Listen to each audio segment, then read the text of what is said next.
சில பேரெல்லாம் நரபலியே கொடுப்பாங்க.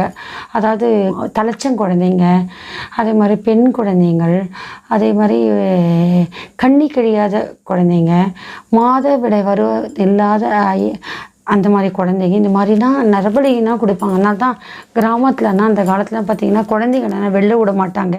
குருதி பூஜை அப்படின்னா, குருதி என்றாலே தெரியும் நமக்கு, ரத்தத்தால் பூஜை செய்கிறது அப்படின்னு சொல்லுவாங்க. மாந்திரிக பிரயோகம் பண்ணுறவங்க எல்லோரும் என்ன பண்ணுவாங்க, ஒரு காளி எடுத்துப்பாங்க. அந்த காளிக்கு பலி கொடுப்பாங்க. அந்த காளிக்கு பலி கொடுத்து தான் அந்த காளியை அதீத சக்தி எடுத்திருக்காங்க. எந்த ஒரு கோயிலாக இருந்தாலும் சரி, ஆகம விதிப்படி இருந்தாலும் சரி, நம்ம போகிறோன்னா நம்மளை சுற்றி நல்லது வரும் கெடுதல் வரும்னு தெரியாது. நம்மளுடைய கெடுதல் அழிக்கிறதுக்கு தானே நல்லதை தேடி போகிறோம். அப்படி போகும்போது வாசல்லையே என்ன பண்ணுவாங்க, சில தெய்வங்கள், அந்த சில சக்திகள் இருக்கும், அதை வடிகட்டிடுவாங்க நம்மளை. அதை தாண்டி துவஜஸ்தம்பம் வரும். துவஜஸ்தம்பத்தே சில தீய சக்திகள் போயிடும். அதுக்கடுத்து துவஜசக்திக்கு முன்னாடி ஒரு பலிபீடம் இருக்கும். அந்த பலிபீடத்திலேயே பல தீய சக்திகள் அடங்கிடும். அதுக்கப்புறம் கருவறைக்கு போகும்போது தூய்மையாக இருக்கும். அதே மாதிரி தான் கோயிலுக்குள்ளேயும் தெய்வத்திடம் கூட எதிர்ப்பு சக்தியோடு வரும். அவங்க அந்த அதிர்வலைகள் இந்த மாதிரி ஒவ்வொரு படியாக நின்று தெய்வத்திற்கிட்ட போகிறதுக்குள்ளேயே பஸ்மம் ஆகிடும். அதனால தான் பலிபீடம் சொல்லுவாங்க. அந்த பலின்றது ஒரு காலகட்டத்தில் காளிக்கு பூஜை பண்ணுறவங்க, மயானத்துக்கு பூஜை பண்ணுறவங்க மனிதர்களை பலியாக கொடுத்தது உண்டு. அதே போல் ஆடை பலியாக கொடுத்தது உண்டு. அதே போல் சேவலை பலியாக கொடுத்தது உண்டு. அப்போது இது சில இடத்துல அந்த ரத்தத்தை அறுக்கும்போது அந்த குருதியை அதை குடிச்சிட்டு போயிடும். நிறைய இடத்துல பார்த்திங்கன்னா திருவிழா காலத்துலனா காப்பு கட்டிடுவாங்க. காப்பு கட்டின பிறகு அந்த கிராமத்தில் ஒரு ஆட்டுக்கடையை கூட வெட்ட மாட்டாங்க. அந்த கிராமமே அந்த இடத்துல நான்வெஜ் சாப்பிட மாட்டாங்க, அசைவ உணவு சாப்பிடக்கூடாது. ஏன்னா காப்பு கட்டும்போதே அங்கே இருக்க தீய சக்திகளெல்லாம் விரட்டி விட்டுருவாங்க. ஏன்னா அந்த காப்பு கட்டுக்க 14 நாளும் சுபமாக நடக்கணும். இதில் யாரோ ஒருத்தங்க தவறு பண்ணால் கூட என்ன ஆகிடும்னா, அந்த ஊரில் ஏதாவது ஒரு இறப்போ மரணமோ நிகழ்ந்து அந்த திருவிழா தடைப்பட்டு போயிடும். அதற்காக தான் சொல்லுவாங்க, அந்த காப்பு கட்டினதுக்கப்புறம் அந்த ஊரை விட்டு யாரும் வெளில போகக்கூடாது, அந்த ஊரை விட்டு யாரும் உள்ளே வரக்கூடாது. ஏன்னா எல்லா எல்லைகளும் கட்டு போட்டிருக்கும்போது எந்த தீய அதிர்வலைகள் உள்ளே வரக்கூடாது, நம்ம எந்த தீயதை சாப்பிட்டு உள்ளே வரக்கூடாதுன்னு சொல்லுவாங்க. ஏன்னா அதை எப்பேற்பட்ட திருவிழாவும் நடத்துகிற அழிக்கிற சக்தி அந்த தீய சக்திக்கு அப்போ வரும். அதனால தான் காப்பு கட்டுதல் சொல்கிறாங்க. காப்பு கட்டி அந்த திருவிழா முடிஞ்சதுக்கப்புறம் பார்த்திங்கன்னா அவங்க எல்லா பூஜை ஏற்பாடு பண்ணி சுற்றி எல்லாம் முடித்து கடைசியாக என்ன பண்ணுவாங்க, ஆட்டுக்கடையை பலி கொடுப்பாங்க. இவங்க ஊர்லனா செல்லாத்தம்மனுக்கு நான் கொடுக்கும்போது எல்லா திருவிழா முடிஞ்சதுக்கப்புறம் தான் ஆடை கொடுத்து பலியாக கொடுப்பாங்க. ஆடை கொடுத்து பலியாக கொடுக்கும்போது என்ன பண்ணுவாங்க, அந்த ஆட்டையே உணவை சமைச்சு சாப்பிடுவாங்க. அப்போது கேட்டது உண்டு, என்ன தெய்வத்துக்கு தீய சக்திக்காக தான் பலி கொடுக்கறது ஆடு, அதை எப்படி சாப்பிடும்போது தீய சக்தி வராதான்னு சொல்லிட்டு. அது என்ன அப்படின்னா, ஆடுன்னு சொன்னால் ஆட்டுக்குள்ளே தீய சக்தி வராது. ஆட்டை அறுக்கின்ற பொழுது அசைவ பிரியர்களுக்கு சொல்கிறேன், அசைவம்ன்றபடி நான் இது கிட்டேயே போக மாட்டேன், தாத்பரியம் தெரியணுன்றதுக்காக இதை சொல்கிறேன். அதனால் அம்மா இதெல்லாம் முறையை பின்பற்றுவான்னு கேட்காதீங்க, என்னோடது எல்லாமே சாத்வீகம்தான். அப்போது ஆடையும் கோழியும் பலி கொடுக்கின்ற நேரத்தில் காப்பு கட்டுறதுக்கு முன்னாடி ஒரு ஊர் எல்லையில் ஊரை சுற்றி கோயிலை சுற்றி ஊர் எல்லையில் போய் அந்த கோழியை அறுத்துருவாங்க. அதில் பலி கொடுத்துட்டு தான் உள்ளே சுத்தம் பண்ணிட்டு காப்பு கட்டுவாங்க. அதே போல் நிறைவும் போது ஆட்டுக்கடையை பண்ணுவாங்க. இதுக்கு என்ன அப்படின்னா, அந்த ஆட்டுக்கடை வெட்டும்போது அந்த குருதி வருதில்ல, அந்த குருதியை வாங்கி தீய சக்தியை எடுத்துக்கொண்டு ஓடிவிடும்.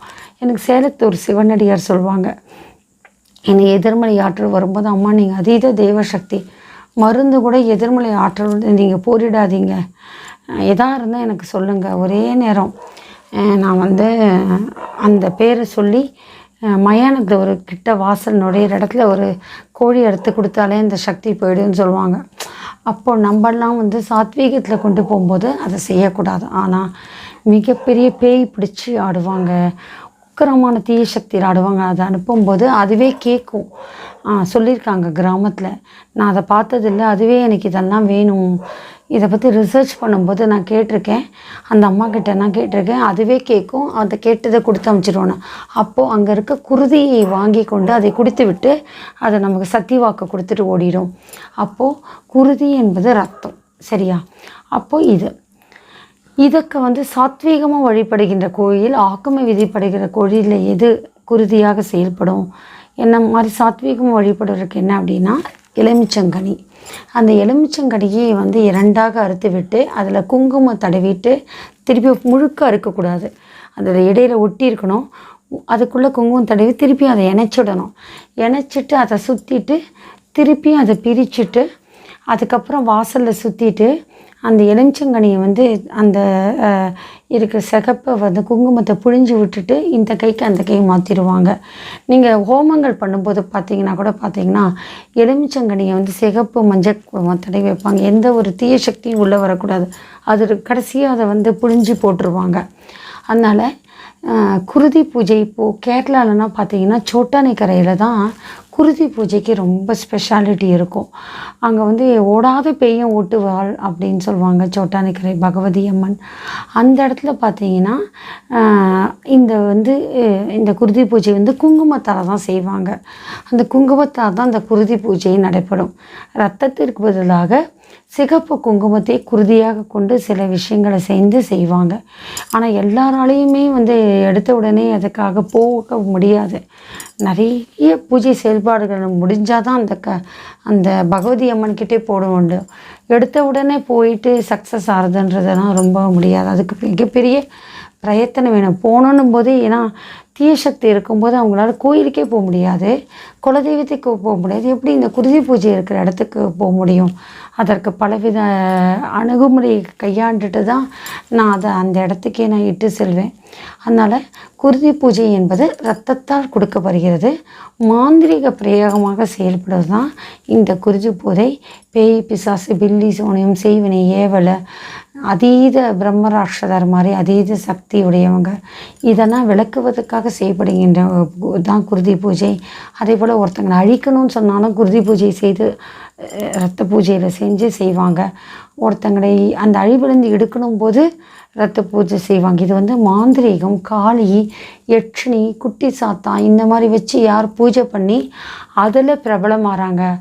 மயான காளியனா வாசலில் வச்சு பூஜை செய்கிறவங்க எல்லாமே குருதி பூஜை பண்ணாமல் இருக்க மாட்டாங்க. சில பேரெல்லாம் நரபலியே கொடுப்பாங்க. அதாவது கன்னி குழந்தைங்க, பெண் தலைச்சங்குழந்தைங்க, அதே மாதிரி பெண் குழந்தைங்கள், அதே மாதிரி கன்னி கழியாத குழந்தைங்க, மாதவிடை இல்லாத அந்த மாதிரி குழந்தைங்க, இந்த மாதிரிலாம் நரபலினா கொடுப்பாங்க. அதனால தான் கிராமத்துலனா அந்த காலத்தில் பார்த்திங்கன்னா குழந்தைங்களெல்லாம் வெளில விட மாட்டாங்க, பிரிவு இல்லாமல் இருக்க மாட்டாங்க. ஒவ்வொருத்தரோட கண்ணும் இருக்கும். ஒரு காலகட்டத்தில் நரபலியே வந்து கொடுத்து தான் அந்த காளியை வந்து மகிழ்வித்து அதுக்கிட்ட இந்த சக்தியை வாங்கி வாக்கு கொடுத்து பிரதிஷ்டை பண்ணிடுவாங்க. ஒரு வாட்டி வாக்கு கொடுத்தனா அதே மாதிரி வருஷத்துக்கு ஒரு தடவை இது மாதிரி கொடுத்துட்டே இருப்பாங்க. இப்போ கடவுள் அருளால் அரசாங்கம் போட்ட சட்டத்தினாலேயும் இது என்ன ஆகிடுது, இந்த மாதிரி உயிர் பலி என்பது தடுக்கப்பட்டு விட்டது. இதற்கும் உலகத்தில் எந்த மூலையாக நடக்குதான்னு எனக்கு தெரியாது. ஆனால் மிக பலவர் அளவில் இந்த மனித உயிர் பலி நரபலி தடுக்கப்பட்டு விட்டது. அது ரொம்ப கடவுளுக்கு நான் நன்றி சொல்லணும். அதே போல் பார்த்திங்கன்னா இந்த ஆடு கோழி அதெல்லாம் கூட வந்து கொடுக்குற வழக்கம் உண்டு. குருதி பூஜை என்பது ஒரு மாந்திரிகவாதி அதீத சக்தி பெறுவதற்காகவும் அதீத தீய சக்தி வைத்து அடுத்தவர் அழிப்பதற்காகவும் செய்யப்படுகின்ற இரத்த பூஜை அது. அதே போல் உங்கள் இல்லத்தில் அதெல்லாம் பண்ணணும் அப்படின்னா எளிமையான வழியில் எலுமிச்சங்கனியை வைத்து கொண்டு செய்கிறது. ஆனால் விளையாட்டுக்காக அவ்வளோ அதீத சக்தி இல்லை. எல்லாருமே எலுமிச்சம்பழம் கனியை வச்சு சுற்றி போட்டுட முடியாது. விளையாட்டு கிடையாது. கற்பூரத்தை சுற்றி கூட வெளியில் வச்சிடலாம். தொடப்ப குச்சி முழு தொடப்பத்தை வச்சு கூட எல்லோரும் செஞ்சிடலாம். ஆனால் எலுமிச்சங்கனியோ தேங்காயோ பூசணிக்காயோ ஒருத்தங்க எடுத்து சுற்றி போடுறாங்கன்னா அவங்க உள்ளுக்குள்ளே அவ்வளோ தெய்வ சக்தியை வாங்கணும். ஏன்னா போக போக அந்த எலுமிச்சங்கனியை அதீத கையில் வைக்க முடியாது, எரிய ஆரம்பிக்கும். தேங்காவே அதீத கனம் வரும். அதே மாதிரி பூசணிக்காய் சுத்த 3 கிலோ இருக்க பூசணிக்காய் 30 கிலோ அளவுக்கு நம்மளுக்கு வெயிட் இருக்கும். இது விளையாட்டில் சுற்றி போடுறதுன்றது. அதனால பொதுப்படியான கருப்பண்ணசாமி சாமியாட்டம் நடக்கிற இடத்துல போய் கழிப்படுத்துக்கிறது அப்படின்னு சொல்லுவாங்க. எது எப்படி இருக்கும்? குருதி பூஜை என்றது இரத்த பூஜை, காவு பலி கொடுக்குற பூஜை, தீய சக்தி விரட்ட பூஜை. தயவுசெய்து இல்லறத்தில் சாத்வீகமாக இருக்கவங்க எல்லாம் இந்த மாதிரி உயிர் பலி நரபலி கொடுக்கின்ற ஆட்டு கோழி போன்ற பூஜையிலலாம் கலந்துக்காதீங்க. எலுமிச்சம்பழத்தால் குருதி பூஜை பண்ணால் அதை செய்யலாம். நீங்கள் ஐயப்பன் கோயிலில் கூட அந்த மாதிரி ஒரு விஷயங்கள் வந்து பண்ணுவாங்க. அம்மனுக்கு முன்னாடி அந்த மஞ்சமாதாக்கு முன்னாடி கூட சில பூஜைகள் இருக்குது. அது மாந்திரிக பிரயோகத்தை உடைப்பதற்காக இருக்குது. அதனால் குருதி பூஜைன்றது இரத்த காவு பூஜை. இதுதான் அது தீய சக்திகள் வரத்துக்கு உங்களுக்கு அதீத சக்தி அதீத ஆற்றல் வேணும்னா பண்ணுவாங்க. ஆனால் தயவுசெய்து இல்லற வாழ்க்கையில் இறந்து கொண்டு இந்த மாதிரி பூஜை செய்யாதீர்கள். வராகியமாக இந்த மாதிரி குருதி பூஜை இரத்த பூஜையை விரும்ப மாட்டாங்க. என்னை சேர்ந்து என்னை அடியொற்று வரைவாங்க. அத்தனை பேருக்கு சொல்கிறேன், சாத்வீகமான வழியிலேயே வராகியமாக பிடிப்போம். வராகியை மயான காளியாக பார்க்காதீங்க, மகாலட்சுமியாக பாருங்கள். நீங்கள் கேட்டதை வரத்தை தருவாய் என்று சொல்லிக்கொண்டு உங்களிடமிருந்து பக்தியுடன் விடைபெறுவது கர்ம வினைப்படன் ஜோதிடர் ஆன்மீக சொற்பொழிவாளர் முனைவர் லக்ஷ்மி ரவிச்சந்திரன். ஜெய் வராகி, ஜெய் ஜெய் வராகி.